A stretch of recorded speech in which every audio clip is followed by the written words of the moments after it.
What's up, guys? This is Adam from esportsheaven.com, and I'm here with the legend himself, husband. How are you doing today, man?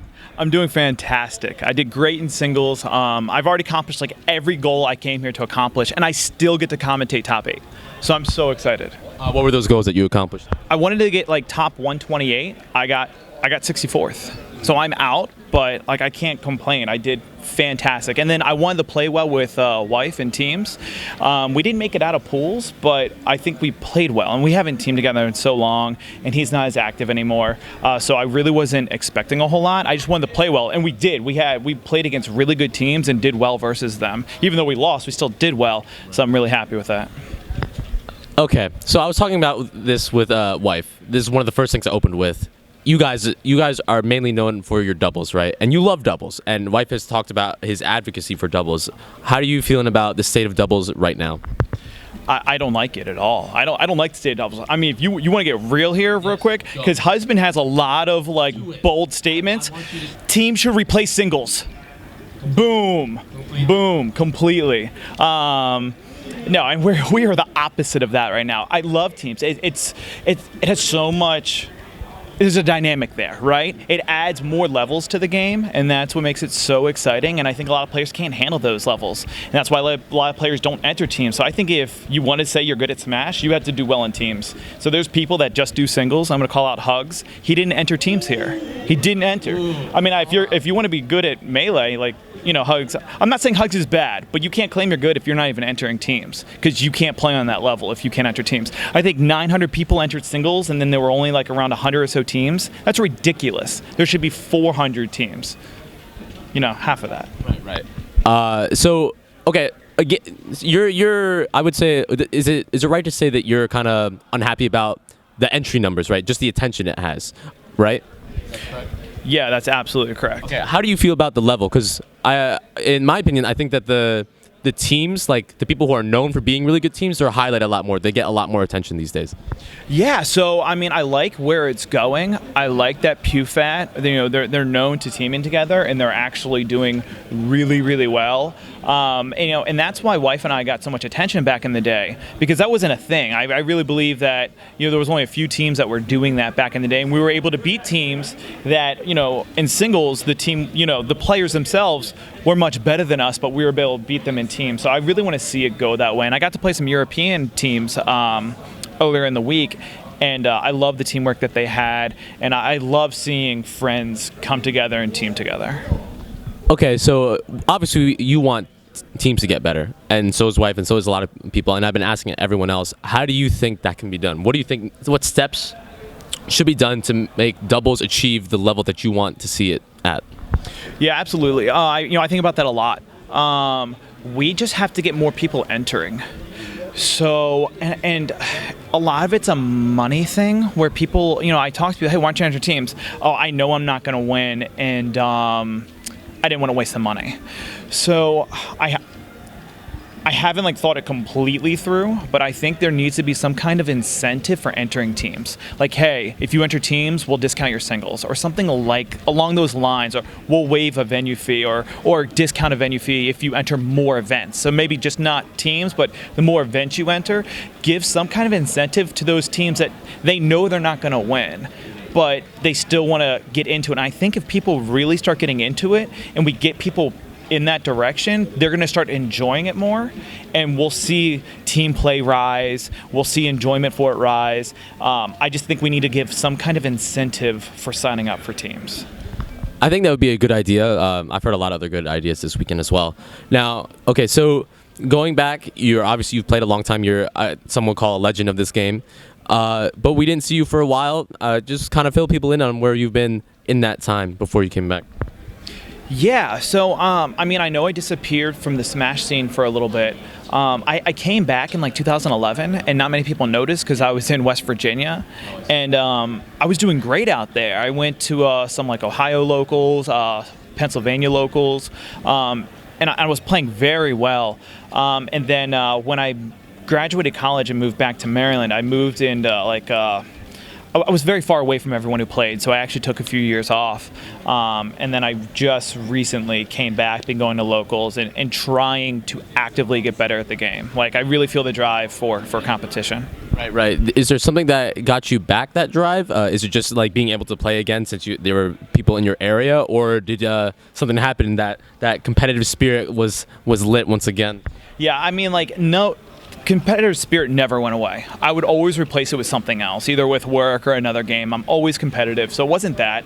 I really believe it's location. I go to the local Xanadu's in Maryland, and I live like 10 minutes from the venue, and it's really easy for me to go ahead and go to those events. I think one of the major things that's stopping me from coming back further is my work. I work weekends, and it's really hard for me. I have to take off work to come to an event, and it's really hard. So I've actually been trying to find a position where I can come to more events. Like, I want to start prioritizing this a little bit more. Get a job that I'm happy with, but kind of make my hobby my life. Right. So you by saying that, I think that it states clear that you want to play this game and you want to get better. So what exactly are your goals? Are you just saying like, I want to get on the Army rankings? Is it like you want to team with Wife more so you guys can prove once again why you were known so well back then? What are your goals, man? Yeah. So I do one goal at a time. Goals have to be realistic, and they have to be within range. So my first goal was to get on the MDVA power ranking list, and I just did that. I accomplished that this week. They just put out a new list. I'm on the list. Thank you. So my next goal is to just move up that list, keeping it small so I can just go from next. And that's what I did back in the day. So, I said, hey, I wanted to be the best Marth in Maryland, and not counting, okay, I guess in Maryland, and counting Neo as Roy, not Marth, I accomplished that. And I was like, okay, now I want to be the best Marth on the East Coast.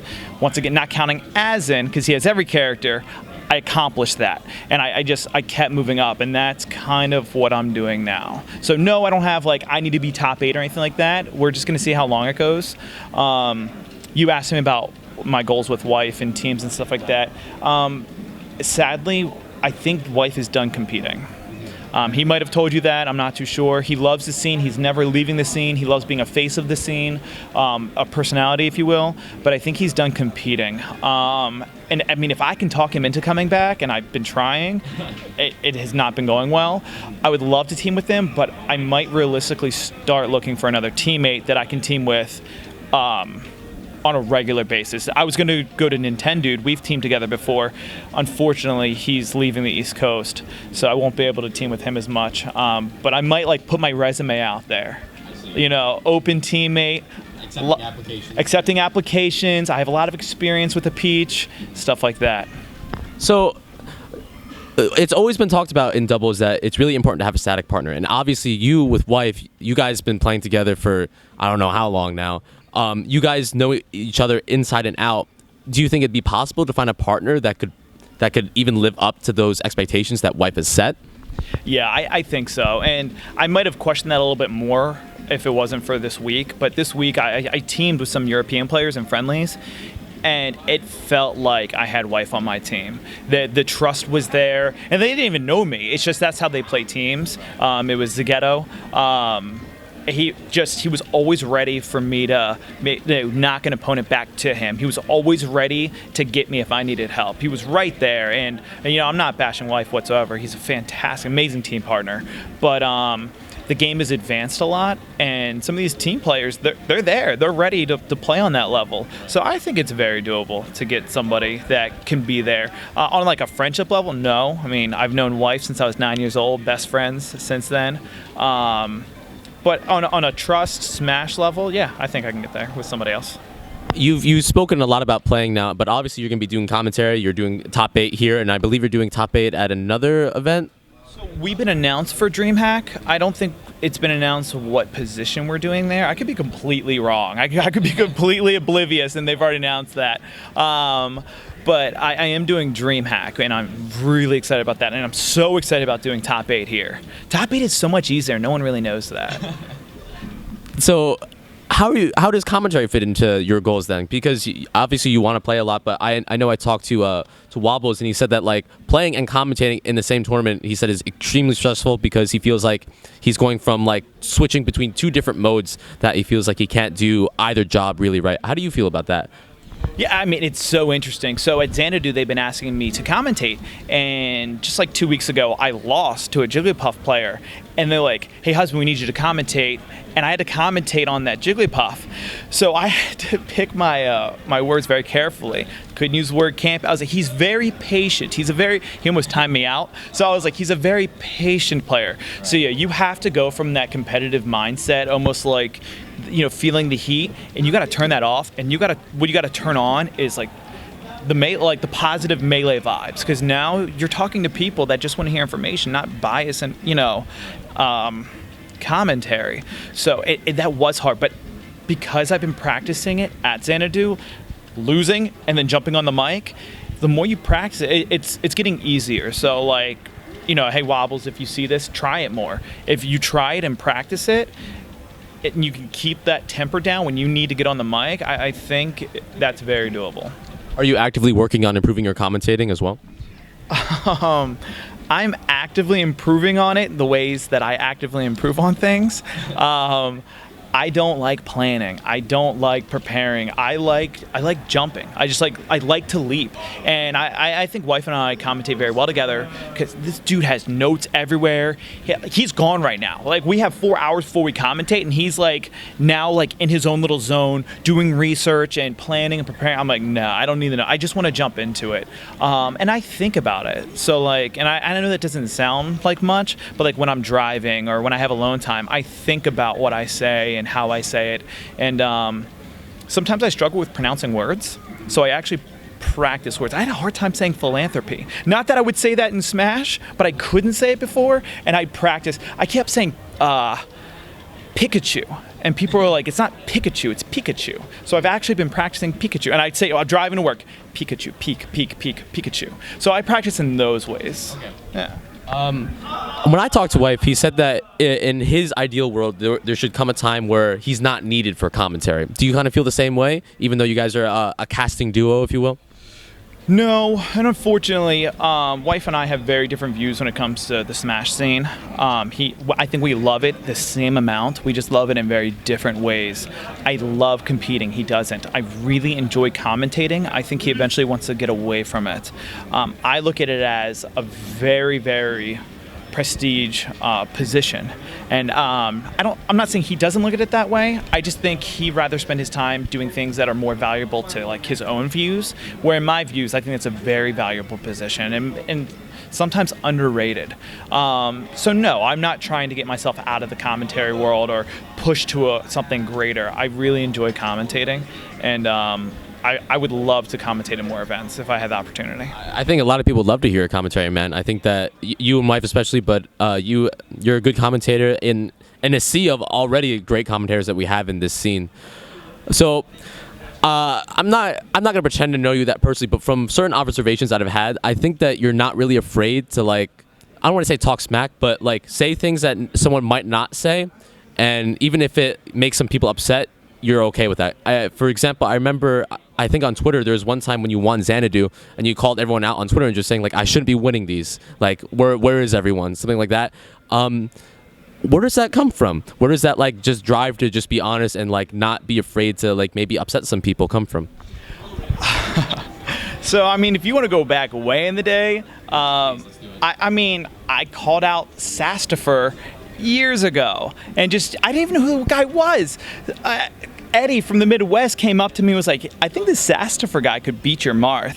And I just grabbed the nearest camera and just started yelling to it because I was just so upset. So to be honest, I don't know where it comes from, but you're absolutely right. I have to censor myself most of the time. I think it's for the better, but the Smash Brothers scene has become less aggressive, less talking smack. I think they're moving in a more positive direction, which is good, but it wasn't like that back then. So I honestly tried to censor myself. So I know you're saying, hey, you've said some things. That was censored. That was dumbed down. So yes, I don't mind saying what I need to say. And I think it's a personality trait. I'm in sales, so I come off very strong there too, and I do well in that. And I think that's just that salesman, outgoing personality. How important do you think it is to have the I don't want to say the knowledge, how do you think how important is it to have someone that's willing to call someone out and not be afraid to gloss over certain issues? I mean, it could be very important when it comes to like players improving and stuff. I mean, obviously, if you're too sensitive to take criticism, or if anyone's too shy to give it, I mean, how are we going to get better? I mean, insulting is one thing, but constructive criticism and not being shy or holding back what someone may need to hear, I think that's very important. We're going to be editing this, right? No, unless you want it to be edited. Oh, okay, great. I just want to tell a quick story real quick. Go for it, man. I want to hear what you have to say. You can talk for however long you want. Here's my problem. Mango missed his pool last night, right? I'm husband. I'm a nobody, right? In my head. I had three people tell me where my pool was, when it was, where I need to be, and got me here. And I'm a nobody. Why can't... Mango has like thousands of followers. Why can't someone direct him that way? Someone needs to just be honest with him and be like, hey, stupid, your pool is at this time, be there. And I'm not calling him stupid, like, I'm calling myself stupid, because people say, hey, stupid, your pool is at this time, be there. Right. So, like, just, people need to be honest with him. And he might have not missed his teams last night. People were just real and honest. So that story came to mind when you brought up just telling people how it is. Yeah. So, as you said, you've been doing this for a while, like going back, you had that old school mentality, and I think you saw at least a little bit of it in the documentary, but you weren't really a voice in it, say like Chillin' or Wife, and you viewed it later upon release. I'm very, very interested in hearing what you thought about it, having lived through all of that. You asking about the documentary? Yes, the documentary. Is this a staged question? Did someone tell you to ask? No. This is genuine interest in hearing what you have to say. Okay, great. I've never seen the documentary, ever. And I refuse to watch it. And a lot of people go, why don't you watch it, husband? Because I lived it. I was there. I don't need to watch it. I saw what happened. I lived through the whole thing. I don't need to watch it. So it first started off with, I was out of the Smash Team when it came out, and I really thought it'd be too emotional to watch. So I thought, no, it would bring up too many like memories, like positive memories, and it would just inflict too much emotion. I didn't want to see it. And then it turned into like, I went so long without seeing it that now it's more of a stubborn thing, because I'm back in the scene and I feel if I watch it, I'm like, oh yeah, I'm doing this again. So it wouldn't hurt or anything seeing it. But now it's more of a stubborn thing. So I've never seen it, but I don't think I'm missing anything because I lived through it and I know all the things that happened there. Okay. I'm just trying, like, I don't know how I should phrase this question, but I have to say that I really, really loved the commentary that you had between at Evo. It was Hugs versus Chudat. You and Wife were that was some of the best commentary, and you knew the players very well.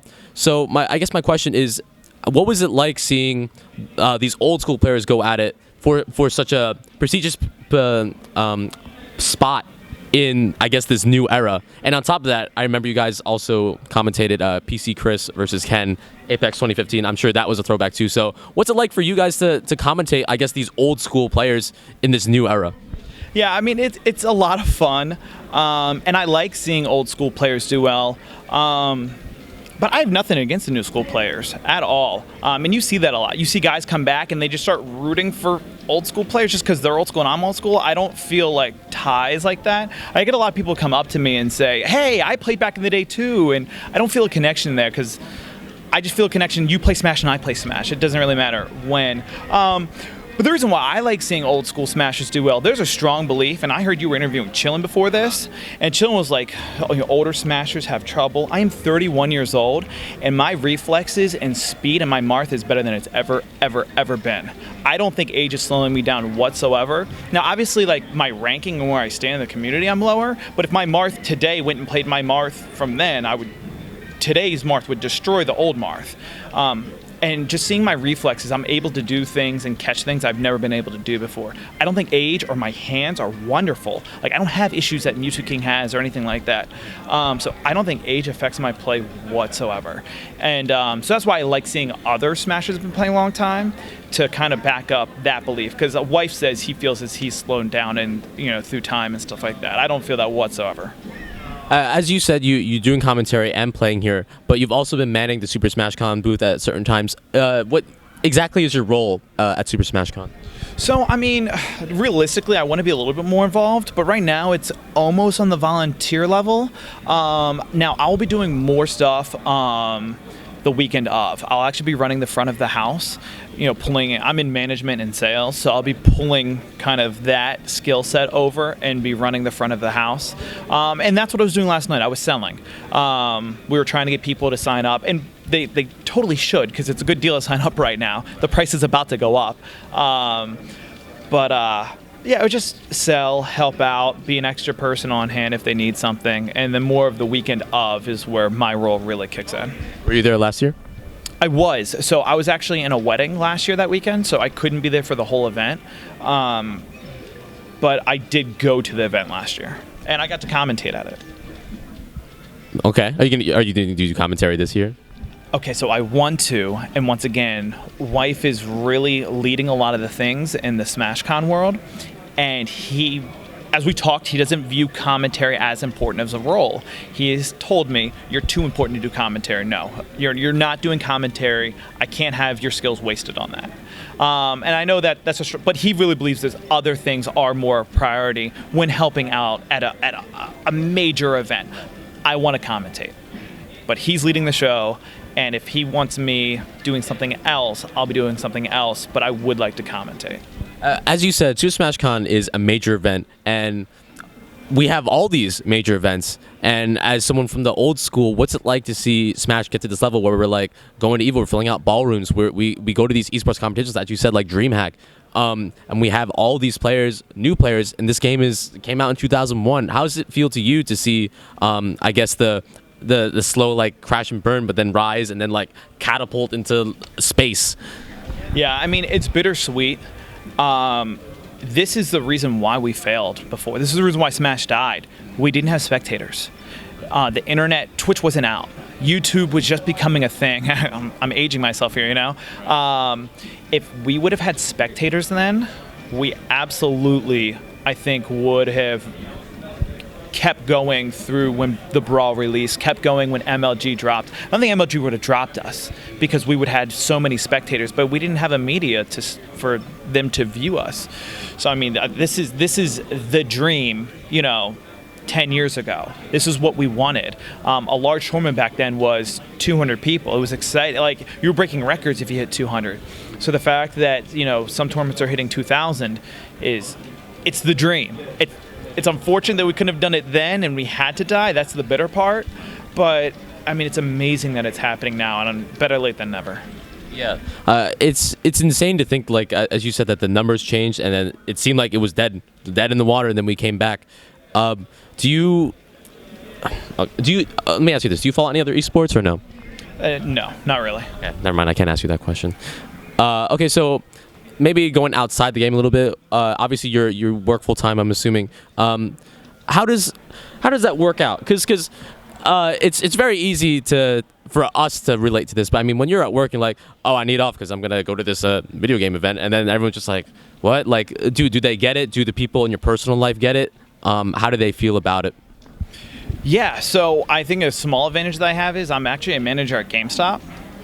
And so it helps talking, hey, I'm going into a video game event. Obviously, we're around video games constantly, so the understanding there helps out.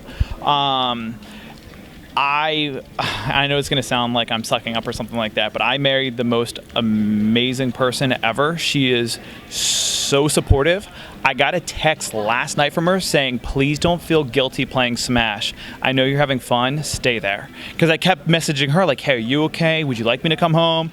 No, I know this is like an event for you. Stay there. Do not feel guilty. She is so supportive. And I feel like that's what you need to find. So any Smashers, and I've been there, any Smashers that are struggling with, my girlfriend won't let me play, there's conflict, I feel like your significant other has to support you in the things that make you happy. And if they're not, you need to have a discussion with them to make that happen, or maybe think about getting in a different relationship. Because, I mean, I feel like that's essential to relationships. And I've been there. I've been on the controlling, obsessive side, trying to find time to go to a tournament without my girlfriend killing me. And now I'm on this side where she's encouraging me to be here. She flew out to EVO with me. And she doesn't want to be in the ballroom for obvious reasons. It gets a little heated and crowded. So she watches from the stream. She's going to be at home watching me commentate from the stream.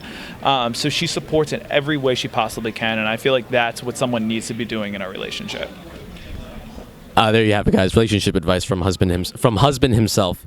You are a husband, and talking about your personal life, is there a difference between husband, here at the Smash events on commentary, the husband persona and like the real you that's at home with his wife? Yeah, there's a small difference. I think a husband, the persona, is just an exaggeration of who I am. So yeah, it will tone down at home, but it's still there. And if, I have too much coffee or, whatever, it can turn on at home and I get eye rolls and stuff like that from the missus. But she knows who I am, and she's like, okay, Kevin's just being a little extreme right now. But yeah, there's definitely a difference, but it's still me. It's not like it's an alter ego. It's just more of an extreme version of me. Now, I think this is going to be the final question. I talked to wife. He has an ideal vision of Smash, and being in your position, you're doing a lot as well. Do you have an ideal vision of Smash? I know that you said 10 years ago, what we have now is what we wanted. But now that we have it, is there something that you think that we should have more? Is there something greater that you think we should aspire to? Yeah, so I mean, just like my personal goals where we take steps getting there, this was our step, this is where we're going. So no, I'm not going to sit here and be like, ideal world is NFL level. Let's just take the next step. I mean, there's obviously a lot of games that are still bigger than us, League, Dota. I think they just have more spectators. And I think our next step is moving to a more professional atmosphere. And I think through more professional commentating, people be acting professional when they have like sponsorships and stuff like that. I think there are certain people that are sponsored, certain people that are in that in the spotlight, and they don't act responsible, they don't act professional, and it's sad because those are role models to a lot of people, and I think they need to start cleaning up. I mean, if they give classes in the NFL for how you're gonna do interviews and how you're gonna conduct yourself in public. So it's very important that somebody who's a role model acts appropriately. And I think that's our next step. Let's start being a little bit more professional, being taken a little bit more seriously, and start moving towards the bigger esports. So not be the NFL, not be baseball, not be basketball. Let's just move up a little bit further and then see where we go and then take it from there. Okay, I just remembered I want to ask you something else. I wanted to ask wife this, but I completely forgot. I just thought about this now. Now, as you said, you were there during the early days and you're here now. And as we said earlier in the interview, trash talk was very prevalent. It was not the same scene. Is there a part of you that maybe misses the more intimate scene where there's a lower amount of people, maybe there's more trash talk, more aggression, as you said? Is there a part of you that misses those days? No. I want to say yes, just because that would sound good, but as you said it, my gut just said no. I like having more people. I'm not less intimate, I still go up and see hugs and ask them questions. How's your life? How's this? How's that? Same thing with chilling and just people I haven't seen in a while. Like I saw a video here, and it's not like we're any more distant than what we were, and my relationship with Oro or wife hasn't changed since there's more people. So no, I feel like the old relationships haven't changed whatsoever, and now we just have more people, which is fantastic. So no, I don't think more people is hindering what we used to have or anything like that. I really don't miss much of what we had back in the day, just because we have that now plus more. Okay, I think that's actually all I got. So man, this has been great. It's been a pleasure talking to you. Are there any words you want to say to your fans or shout outs you want to give? How can your fans follow you? Yeah, so I'm terrible at shoutouts. We didn't have that back in the day, so I'm really not that good at that. But you can follow me on Twitter at Ides_of_Marth, Ides of Marth. So yeah, I'm terrible at shoutouts. I really don't understand them, and people are like, "Oh, shout out the tree," and I'm like, "Wait, what do we shout? What'd you say?" So I don't like ironic shoutouts or anything like that. But no, the only reason that we exist is because of fans, right? So I actually majored in sports psychology, and I took some sport history courses, and baseball almost went under.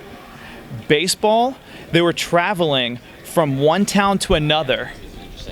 Okay, cool. So early years of baseball, they would travel from one town to another in a bus and just play on like open, empty fields.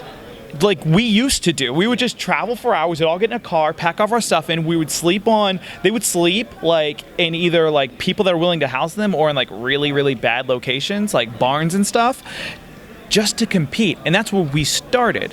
And the reason why baseball took off is because you started seeing, like, fans started coming and spectators, and that started adding value and money into what these people were doing. And that's why we failed originally.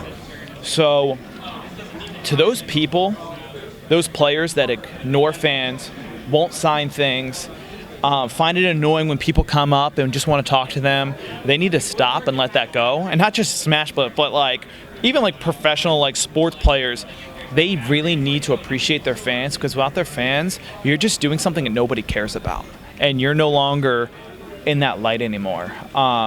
So fans are so important, and I talk to anyone that comes up and just wants to ask for advice, wants to say hi, wants to sign something, just because without them, we wouldn't be doing what we're doing. It wouldn't be important, and we'd just be a bunch of people playing a video game.